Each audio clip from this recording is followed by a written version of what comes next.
Episode 20 of the New England Sports Media Podcast goes back to another BU Terrier, Gabby Lucivero, sports anchor, reporter down in Connecticut. Gabby, thanks for being with us. Of course. I met Gabby on the Cape when she was doing some sideline for the Fox games. And also she was a former Falmouth Commodore intern, just as I am. Loved it. Good to have that connection. Gabby, tell us about what a day in the life of a sports reporter, lead sports reporter looks like in Hartford, Connecticut these days. It's a day and a night in the life. It's kind of working all the time. But that's, we're basically, I'll give you a little breakdown. We have a 2-person sports department. And in that, we're responsible for covering all of Connecticut and then also keeping our finger on the pulse of all pro sports in New York and all pro sports in Massachusetts too. So we have a huge footprint and there's 2 of us. We're also both MMJs, multimedia journalists. So that means we shoot all of our own stuff, we write all of our own stuff, we edit all of our own stuff, and then we get ourselves on camera and we talk about it. So it, is completely we produce it from A to Z. So it's a lot of work that goes into it. But we do the 6 and 11 o'clock news, and it's myself and my great coworker, Matt Finkel, and we kind of just try to be in 5 places at once and usually succeed at being in like 3 places at once. So when you guys aren't in the field, have you been doing the 6 and 11 o'clock news like from home recently, and how does that go? Yeah, we've been home since, I want to say March 18th. Was the day I kind of took an armful of my things, grabbed as many jackets and shoes out from underneath my desk and all my camera equipment and left. And I haven't been back since. So right now, if I forgot anything, which I certainly did, we have like a little vestibule at the station where they leave stuff for us. But I mean, I have not been inside our building in 7 months. And so I actually just moved to a new apartment, partially, because I needed to move, but a little bit because I was so tired of having all of my camera gear I had a living room and a bedroom. And so it was just constantly around me. Now I have a dining room too, so I can put that like off into the corner. But it's been weird. I mean, we build a studio in our apartment essentially and try to make it passable quality wise. And so far, so good, but definitely weird. I mean, for the last 6 months, I've been sitting on a coffee table. Since I moved, I now have a standing set, which has been great.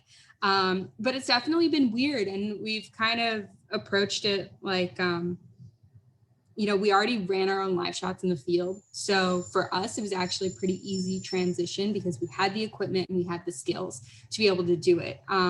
The weirdest thing was trying to figure out, okay, you're in the studio and kind of know what your energy is going to be. You know that, you're going to read your highlights and you're going to be amped up and you have the people around you, got the lights, everything. Or in the field, you're at a game, the energy there, or you're at an event and the energy there. Maybe it's more somber, whatever it is. You can kind of read the room. Have you ever tried to think about what the energy in your living room is? Like, the energy in your living room is sweatpants. Like, that's what you do. So trying to figure out how to be excited while you're sitting on your coffee table in the same place that you have your morning coffee, in the same place that you watch shows before bed at night, was probably the weirdest transition. And it took a while to not look like I was tired or bored or something and it had nothing to do with anything other than that I just didn't know how to read the room. So that was a weird transition. And I think we finally figured it out. Yeah, one thing that's kind of been funny about all this is like seeing people's home setups with like books and trophies and stuff like that. Like, how did you design your home setup and like what's in it? So first in my last apartment, I really didn't have much. I have moved so much over the course of my career that I am pretty pared down. So I only have like 1 box of books that I move with me, and they more are like sentimental value than they are like books I've read, but that I really like people might look and say, why? I have a French dictionary and I have 501 French verbs. And I have those because it was my mom's French dictionary and she studied in France when she was younger. And then the 501 French verbs is just, I speak almost zero French. But it's just kind of that weird connection. They've always moved with me. And so the 501 French verbs is bright yellow. So everybody notices it. And I get emails and viewers talk to me all the time of like, oh, that's an interesting book for you to have. And then I kind of have to I say, je parle français un peu. And then that's enough. Speak a little French. But it was funny because my dad, when this all started happening, he was like, well, I noticed I watch all those people on ESPN and they all have these books behind them, or, nightly news, they all have these books and this, that, and the other thing. I go, Dad, do you want to move an entire bookshelf? Because you're the one who has to do that. You're the one who's helped me move. And he's like, well, you still could probably use. I'm like, I'm going to ask you again. Do you want to have to move 5 boxes of books up 3 flights of stairs? And he was like, not really. So he was criticizing my background. But now I'm living with my boyfriend and he has a lot of books that we had to move up 3 flights of stairs, but I'm finally benefiting from that because I'm getting to pass off all of his really nice books that make me look like I'm really more well-read than I am. So I got a nice setup now. I'm curious what your relationship is like with the viewers. Like, you've been there for a couple of years now. Like, how do you kind of assimilate yourself into the community, and then how do you sort of keep those relationships, and what do you hear, what do you see, what do you do? It's weird coming from I had worked in Syracuse and Rochester before this, and I worked for a cable news station, local cable news, and whenever anybody in and around there would say, oh, I saw you, I would immediately say, well, have you been to the dentist recently? And they would kind of look at me and I'm like, that's the only place we're on. We're the channel that you turn on and it just is on all the time. So doctors' offices, dentist offices, it played in the cafeteria at the Army base that was up north from us. And so those were the people who would recognize me because it was just on constantly. But it wasn't like we had a super loyal viewership like some of the affiliates did. So coming out here was a weird adjustment to people seeing me and recognizing me, and they would tune in and say, we watch you at 6 o'clock at night. And that's a very weird thing to hear as somebody who still is very much finding their footing in this industry. And I make mistakes constantly. So I'm sitting there going, I hope you're watching with the sound off, because it's definitely nerve-wracking to know, but that's what you want, right? That's why you get into this business, is because you want people to consume your product. You want them to read what you write. You want them to watch what you produce. So it's a good problem to have. But I mean, all those relationships, they come from the high school level. They come from the local level. I find those are the people who are engaged. Those are the people who, want to tell you about their story. And we really rely on that. There's, like I said, we have 2 people covering the entire state of Connecticut, 130 plus schools. I think that's right. I need those viewers to, sometimes they'll email and say, oh, I don't know if you already knew about this, or, I'm sorry. And I've said, no, please send me this stuff, because I can't keep tabs on every small school with 80 kids in the northwest corner of the state. Tell me about it and I'll drive out there. Absolutely.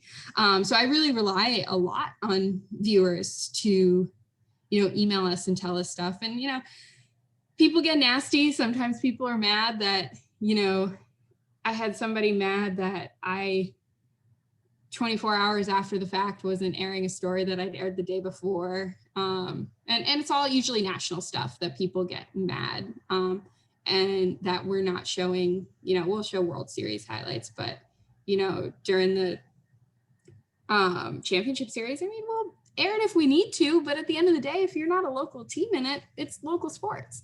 So that's usually when you have bad interactions, is people just mad that we're not showing something that is national that they could just turn on the TV and see anywhere else.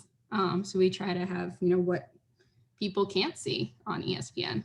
That's an interesting point. I saw someone tweet something yesterday about how like in a local newspaper or website, somebody very small scale had written something about like the NBA finals. And they were like, it seems kind of like a waste. You should just talk about like, or not a waste, but like it seems kind of miscast if you have, you're covering high schools and all of a sudden you're writing about LeBron James. Like, why do you think it is so important to kind of stick with that local angle? And what do you think it means to the people that you do for the majority that probably appreciate it? Well, that's the thing is it's a tough balance because there's certain things. I mean, listen, right now, yes, I'm not going to have Dodgers Rays highlights at 11 o'clock at night because the game's not over. But that's something that's big enough that even the next day, at 6 o'clock, we will have some sort of a recap because that's something that everybody will talk about. I mean, if we were going into work right now, people would be talking about the World Series. So that's kind of my gauge is like, is this big enough that on a national level that people are still going to be talking about this? And so that's what we get with the NBA Finals, the World Series. But it's not my opinion on it. It's not a take on it. It's just, here's what happened. Here's 20 seconds. Here's a short blurb about it so that you can be informed, so that the everyman that happens to be watching my sportscast is going to learn something about the biggest national story. But then like, that's where it gets really interesting and tricky for us because like the Patriots, Jets, Giants, they're all technically our local teams. But we're not with them every day. So we kind of have to pick and choose what is the most, like, is this story big enough that our viewers who aren't entrenched in it every day care about it? We don't do, roster transactions. We don't do that sort because it's just not, our average viewer isn't interested in that. So it's this weird balance of understanding over time what your viewers might be interested in. You can't go wrong with local, but you also have to realize that sometimes the national story has to beat out the local story if it's big enough. And so it's definitely something, I mean, we talk about constantly. We try to figure out, what everybody's trying to do. What are our viewers most interested in? And so some days it's, a bunch of great local stories. And I had on the, I'm trying to think, I think it was the NBA Finals. I mean, that ended up being like my 5th story of the day, just because I had so much other like good local content. Whereas if I didn't have that good local content, you bet I'm leading with the NBA Finals because that's what's there. So everything's gone out the window in COVID. You just take what you can get and ration your sports content as much as you can. But it's a balance and it's a conversation every day to figure out local, national, where it all fits. So how do you guys decide, you and your team every day, what you're going to talk about? Like, what's your schedule like throughout the day? Since you're doing the 6 and 11, like when do you guys meet? Take us through that maybe. Yeah. So since in normal times, what we used to do is we would both work an evening shift. So we'd start around 2, 3 in the afternoon and work through the 11 o'clock. So work till 11:30 because we had games in the evening to cover. Once pandemic hit, we didn't have much in the evening. So we actually adjusted our schedule. So right now I actually work more of a day shift because there's more happening there. We're grabbing more random interviews that we wouldn't be doing. We're working on more in-depth stories that we normally just either didn't have time to do as many because we had more games going on. And now we need them. I mean, everything's a story. We don't have as many games.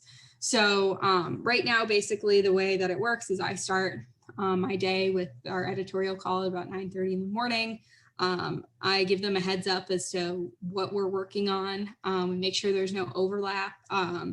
And a big thing for me has been trying to make sure that our news department knows that we are reporters first. And when there are, when there is that overlap of news and sports, we can fill that role. So trying to make sure, because a lot of times stuff will happen and they want to put a news reporter on it. We'll say, hey, we've got that critical thinking too. We have those contacts. Let's work it out. So that's been a really positive side of this pandemic, is we've actually been able to establish ourselves a little bit more as, just reporters, without that sports tag of having to live in that box. So we do that. My coworker joins me, between 1 and 3:30 in the afternoon, depending on what's going on. And we'll usually try to shoot some afternoon games. We'll work on producing the 6 o'clock together. We'll go out, we'll shoot, I'll shoot something during the day if I have a feature, and work on producing the 6. And then usually between the 6 and 11, that's when Matt will maybe go out, and he'll shoot something in the evening. And then he'll work on producing the 11 o'clock show. So, but really the key is just flexibility. I mean, we're pretty much constantly working. If something comes up at 10 o'clock in the morning on a day where I'm not there, Matt is out there, he takes care of it. He goes, shoots it, same thing. We really only work together 3 days of the week. So 4 days of the week, one of us is solo. Whether something's happening at 10 a.m. or 10 o'clock at night, we need to figure out a way to be there, and still somehow be on camera. So it takes a lot of planning, and a lot of kind of constantly checking in on how long have I worked today. So I'm curious. So obviously Hartford is like a pretty big city, but it doesn't have, all the pro sports teams at the top level, as minor league teams, whatever. When you're going to an event or a game or like a breaking news story, how many other reporters will show up? We usually, like, the biggest, like when we have, let's say, Connecticut Sun, our pro team, when they're playing in the WNBA finals, or they, last year when they were playing in the WNBA finals, all 4 stations would be there. There'd be, a number of writers. We'd get the full gamut, and there would be, or a UConn game. We get, I'd say 15 to 20, reporters, and whether between newspaper and TV, and radio, we can get a sizable crowd. But a random Hartford Yard Goats game on a Tuesday, I could be the only person out there shooting highlights, just depending on what else is going on.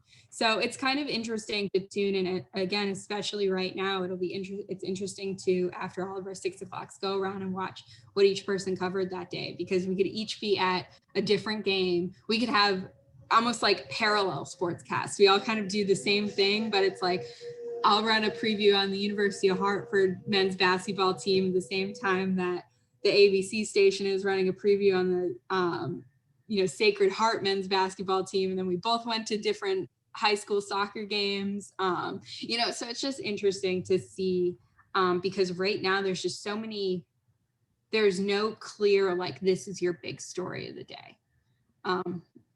Whereas we used to have a lot more of that. Friday nights, we'd always be at football. We knew that, and we knew the big games. Right now, it's just Friday night's crapshoot. So, tomorrow, at least we know we've got Big East men's basketball, media day. So we know that everybody will have that tomorrow. But there's really no kind of formula in this moment. And that's, it's stressful at times, but it's also been kind of cool to see how each person interprets what's available. So when you were at BU, like, did you picture yourself doing this? Like, what was your goal when you were still in college? I started at BU wanting to be a print news journalist. That freshman year, I made friends with a girl who's still one of my very best friends now, who wanted to be in broadcast news. And I was like, that sounds kind of cool. So I came along with her to some BU TV stuff. And I was like, actually, I think I really like that. I think I want to be a broadcast news journalist. And then my sophomore year, and I'm from Massachusetts, so it was cool to be in the city around, it was awesome to be living, walking distance away from Fenway Park. I've grown up a huge Red Sox fan. I was a figure skater growing up. I was never huge into hockey, but once I got to school there, obviously it took over, and I started to get really, like, I love following the hockey team. So I kind of started to just realize, I was like, I really like sports. I'm an athlete. I've been doing this forever. I get it. And so then my sophomore year, I lived with another girl who wanted to be a sports writer. And I was like, I hadn't really considered that. I didn't like think about this at all. So I just got really lucky with who I lived with. And the best thing is, well, I don't know if it's the best thing or the worst thing, but neither of them are doing either of those things now. Both of them kind of found different career paths, and I melded those two things together and held on. So no, I didn't go to school for this. I did. I went to College of Communications. Like I got in, I started studying in comm right away. I knew journalism was the want, but I didn't know what direction I wanted to take it. So yeah, I got really, I sometimes I say I got lucky. I know that I had direction, but it kind of feels like I just stumbled into it somehow. But then I learned quickly how much work it was going to be, and I stuck with it for some reason. And are there people too within the field that you look up to? Yeah, I mean, even just locally, there are some people who have been, incredible mentors to me to show me how, to be a good local broadcaster, and how to kind of carry myself and what stories to look for. The person who held this job before me for a very long time, who ultimately ended up switching over, he's one of our main news anchors, Kevin Nathan.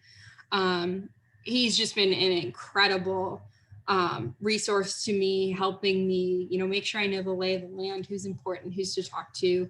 And people know his story, like his style of story. When he took on a feature story, it had this certain feel to it, and you knew it was going to be good. And so sometimes he'll still get emails being like, this could make a great K-8 feature. And he'll send it along to me and be like, this is you now. And I really like that. And I like kind of trying to live up to that, because features are, telling a really, really great feature story is my, that's what I hone my skills on. So to be able to kind of be considered in that, and there's still a long way to go before I reach up to his talent. That's something that, is great to hear. And then just on a broader scale, Tisha Thompson with ESPN, she's a phenomenal, just investigative reporter. And then she's turned that into being this investigative sports reporter. And it just shows how much more there is to being a sports reporter than writing gamers and then going out and reading a box score. And that is all very important, and people care about that too. But I love seeing the way that she's able to kind of delve deeper and tell these very sport and society stories that have a huge meaning. And that's kind of what I, would love to do in my career. So I really look up to her. She's just super, super smart, and really just, she's a great journalist. It just happens to be telling sports stories. So I think those are some big ones. Yeah, I don't know who else. There's so many more, but I think those are two big ones. Keep it to that. For sure. And the only last thing I'm curious about is, I think we've all had experience, or a lot of experience, with high school athletes. I know all three of us were also high school athletes. Obviously, you said you figure skated even past high school. A lot of kids are camera shy. How do you? I think one of the things that people don't always ask for when they ask people for advice, it's always about jobs. But I'm curious about advice with kids who are camera shy, who are shy of an interview. How do you kind of comfort them? Yeah, so I really actually take a lot of pride in making people feel comfortable on camera. And the biggest thing I try to do is, if you sense that somebody might be a little camera shy, is approaching them without the camera. You don't come in hot with the camera on, ready to go. It's, if I know there's somebody I have to interview. And so we'll go into it and I'll say, all right, do you have any questions for me? And see first what they're concerned about. And then once we get the camera, I'll get the camera set up. I'll be like, I know this thing it's big, it's here, you can't ignore it. But I'll tell them two things. I'll go, number one, it's not live. Number two, I will be editing everything.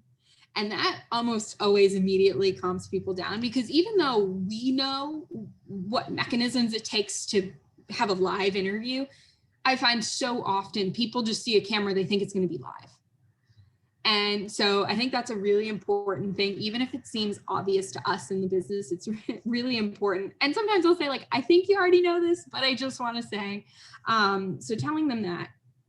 And then especially with kids, I'll say, listen, if I ask you something that maybe you don't know the answer to, that's okay. Let me know. And then I'll have a little fun with myself too and say, sometimes I ask questions that aren't questions. And if I ask you something that's confusing because of the way I worded it, you can tell me. I want to make sure that you know what you're answering. And so I find if you just kind of talk to them beforehand and try to level with them and say, I know this can be kind of daunting to have this big camera in front of you. You know, but it doesn't have to be. And then the other thing is just when you're shooting your interviews, a really important thing is which is hard to do as one person, but it's really important that you do it, is you step out from behind that camera. It'll make your shot look better, number one.